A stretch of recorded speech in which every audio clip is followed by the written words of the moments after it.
tens of thousands of dollars on elite alcohol, millions of euros on courtesans, and a personal army of 100,000 people. This is the life of North Korea's leader Kim Jong-un. In this video, you will learn how the Kim dynasty came to power, why dictators like him haven't been overthrown yet, and how much the most expensive cars of this dictator cost. Enjoy! After World War II, Korea, which was previously a Japanese colony, was divided into two states. The Soviet Union supported the northern part, and the United States supported the southern part. Unfortunately, the two superpowers could not agree on unifying the country into a single state. On September 9, 1948, in response to the creation of the Republic of Korea, the Korean People's Democratic Republic was born. The tensions between the two states escalated into a war in 1950. North Korea invaded the territory of South Korea, quickly capturing nearly 80% of its land. Naturally, the United States didn't like this, leading them to support South Korea. In a short span of time, the tide of the war turned, and the USSR and China also joined the conflict. The war ended after 3 years. The states remained with their borders, but 80% of North Korea's infrastructure, including residential buildings, was completely destroyed. It's worth noting that even with such dire consequences of the war, the leadership in North Korea remained unchanged. How is that possible? Well, Kim Il-sung, the head of North Korea, declared victory in the Korean War, which he initiated by attacking his neighbor. Subsequently, the country received aid from the USSR and China. They provided technology, food, and medical assistance. The country rapidly began to recover from the ruins. The leader of the state also paid special attention to the children who had lost their families due to the war. Recognizing that residents of the country were beginning to support Kim, Kim Il-sung created a cult of personality. The people literally adored their leader, who in their opinion had given them a wonderfully developed country. Kim Il-sung became the son of the nation. He was practically idolized by all the citizens. When he died in 1994, a 3-year mourning period was declared throughout the country. The successor to the son of the nation Kim Il-sung was his son Kim Jong-il. During his rule, the cult of personality not only persisted but continued to develop. The offices of schools, medical institutions, the government officials were required to display portraits of the nation's leaders. Poems and poems were composed in honor of Kim Jong-il, and his quotes, as well as those of his father and grandfather, were inserted into every published book. The leader himself was known not only for his dictatorship but also for his compositional skills. It is believed that Kim Jong-il wrote 6 operas in just 2 years. All his works are considered public property and true classics. He is also regarded as a brilliant architect in the country, having designed the Juche Tower in Pyongyang. Kim Jong-il's years of rule coincided with a very challenging period. The Soviet Union ceased to exist, China no longer provided adequate support to North Korea and increasingly cooperated with the West. As a result, a severe famine struck North Korea. Almost the entire population of the country suffered due to the lack of food in stores. Schools and kindergartens had nothing to feed the children, and the death toll from hunger reached unimaginable levels. And who do you think eventually helped North Korea in this terrible situation? None other than the hostile West. The United States and Europe sent humanitarian aid to the country. However, it is not publicly acknowledged in North Korea. It is believed that the country was saved from this horrific situation by none other than Kim Jong-il. He allowed for some limited private trade in the country, which was an astonishing move in a communist state. Food products gradually began to appear on store shelves, and the country emerged from a severe crisis. However, the people's living standards remained low. Kim Jong-il's son succeeded him. We will now tell you about how he lives. No one knows the exact date of Kim Jong-un's birth. Some sources claim he was born in 1982, while others say it was 1984. What's more interesting is how and where he received his education. One might think that any mention of Western countries is prohibited in North Korea. The US is considered the ultimate evil for North Korean citizens, and Europe, which closely collaborates with the US, is equally dangerous for the country. However, Kim Jong-un, the nation's leader, actually studied in Switzerland in the 1990s. He was passionate about basketball, was a fan of the Chicago Bulls, loved wearing American Nike Air Max shoes, and idolized Michael Jordan. On the surface, he seemed like a typical European teenager who visited Disneyland on weekends and spoke multiple languages. But beneath the facade of an ordinary boy enjoying European technological progress grew the most well-known dictator in contemporary times. Back then, he went by the name Pancake and had little interaction with his classmates. However, the future dictator didn't want to continue hiding behind the mask of the son of a diplomatic officer, and he chose not to pursue further education at some of Europe's finest universities. Kim Jong-un returned to his homeland, where he enrolled as a student at Kim Il-sung Military University. Even at that time, he enjoyed special privileges. He didn't study alongside regular students within the university's walls. Instead, the best professors visited his home for instruction. In 2007, he graduated from the university with 2 degrees, one in physics and the other as a military officer. Even in his college years, Kim Jong-un was a fervent basketball enthusiast. In the early 2000s, he even extended an invitation to the most famous American basketball player in the world, Michael Jordan, to visit him at home. However, this meeting did not come to fruition at the time. But when Kim Jong-un came to power, the United States decided to establish contact between the countries. Basketball turned out to be an excellent way for America to get to know this new leader of North Korea. Dennis Rodman was chosen to visit North Korea. He made several trips to Pyongyang. The athlete not only played basketball with North Korea's best team, but also drank with Kim Jong-un and even personally sang a song in honor of the leader's birthday. In practice, this attempt to improve relations didn't yield any tangible results for North Korea and the United States.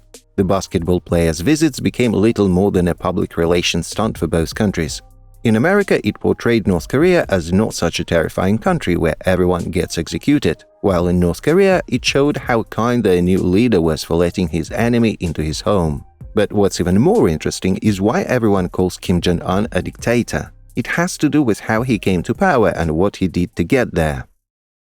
In 2010, Kim Jong-un was introduced as the heir to power in North Korea. He officially became a member of the Workers' Party and received the title of Army General. From that moment, he started accompanying his father to all official meetings and events. It's essential to note the steps taken by the future leader of North Korea to gain authority among the military. According to some reports, he was involved in several attacks on South Korea. In December 2011, Kim Jong-il died of a heart attack. It's known that he suffered from various illnesses that could be related to his frequent alcohol and cigarette consumption. Shortly before his death, Kim Jong-un was appointed head of the State Security Department. On December 31, 2011, after his father's death, he became the supreme commander of the Korean People's Army and the chairman of the Workers' Party, which ruled the country. Thus, Kim Jong-un consolidated all the power in his hands. Naturally, he didn't want to share this power. From the very beginning, he showed his ruthless and uncompromising dictator nature. According to unverifiable reports, during Kim Jong-un's rule, more than 70 people were executed. Most of them were those who opposed the ruler. He arranged public executions of high-ranking officials for the tiniest infractions, even for sleeping on the job. All of this happened because of information that these people were engaged in activities against the leader of the nation. In 2013, the entire family of his uncle, Jang Son-taek, was executed, including all his children and grandchildren. This was due to reports that they were planning a coup against the state. In 2017, Kim Jong-nam, Kim Jong-un's half-brother, who often spoke unfavorably about the current ruler of North Korea, was poisoned and killed. This way, the dictator dealt with all possible opponents who could have overthrown him from the throne. Since North Korea is a very closed-off country, there is very little reliable information available about its leader. For instance, not much is known about Kim Jong-un's family. Starting in 2022, the North Korean leader began appearing at various events with his daughter Kim Jo-e. After these meetings, rumors surfaced that the girl might become his successor. This happened for a straightforward reason. All the events they attended had a military theme. For example, there were photos from the launches of intercontinental ballistic missiles, military parades, or meetings with generals. According to foreign intelligence, Kim Jong-un has 3 children, 2 daughters and 1 son. The youngest of them is around 6 years old. Kim's wife is Lee Sol-ju. She has been known almost from the beginning of the dictator's rule, as she is the first lady of North Korea. According to some information, the couple got married in 2012. At the same time, they began to appear together in public. Lee Sol-ju was born in the port city of Chongqing, and she later moved to Pyongyang.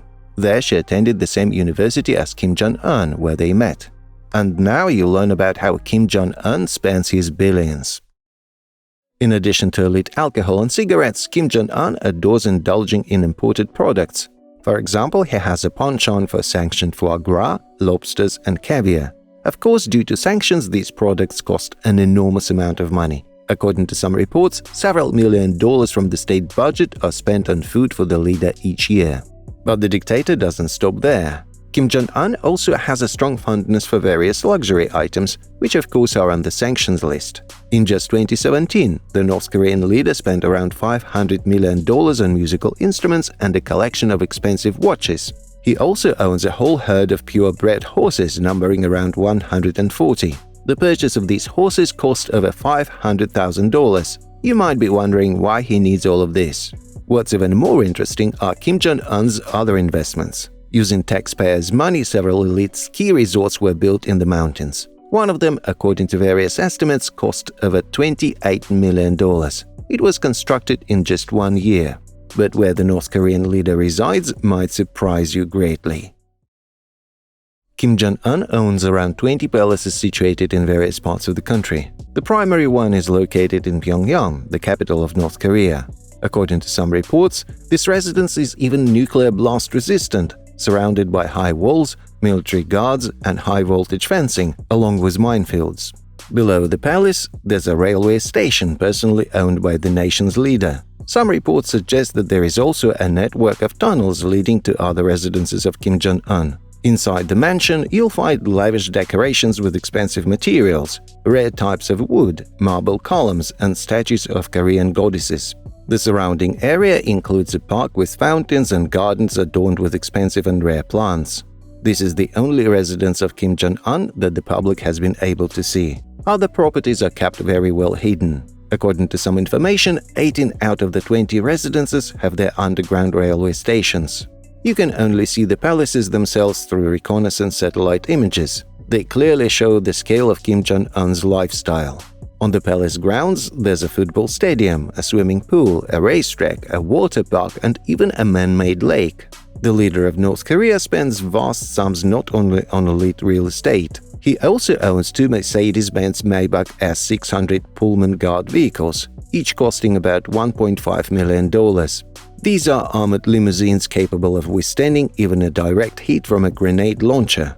He also has other luxurious cars, such as a custom-made armored Rolls-Royce Phantom from the UK, which costs $2 million. But it's not just armored cars that protect Kim Jong-un during his movements. There's always a life shield around his car, consisting of people from the leader of North Korea's personal army. According to some reports, his security detail consists of anywhere from 30,000 to 100,000 people. In 2012, Kim Jong-un personally assembled the Moranbong vocal instrumental ensemble, which became the most popular in North Korea. But he didn't stop there. The North Korean leader personally formed a harem of over 2,000 of the most beautiful women in North Korea. All these women are expected to do whatever high-ranking officials, special guests, and of course the country's leader command them to do. According to accounts from former members who managed to escape the country, the pay for these women was around $4,000, and it cost more than $3.5 million annually to maintain all of them. This is how the cruelest dictator of our time lives. Thanks for watching.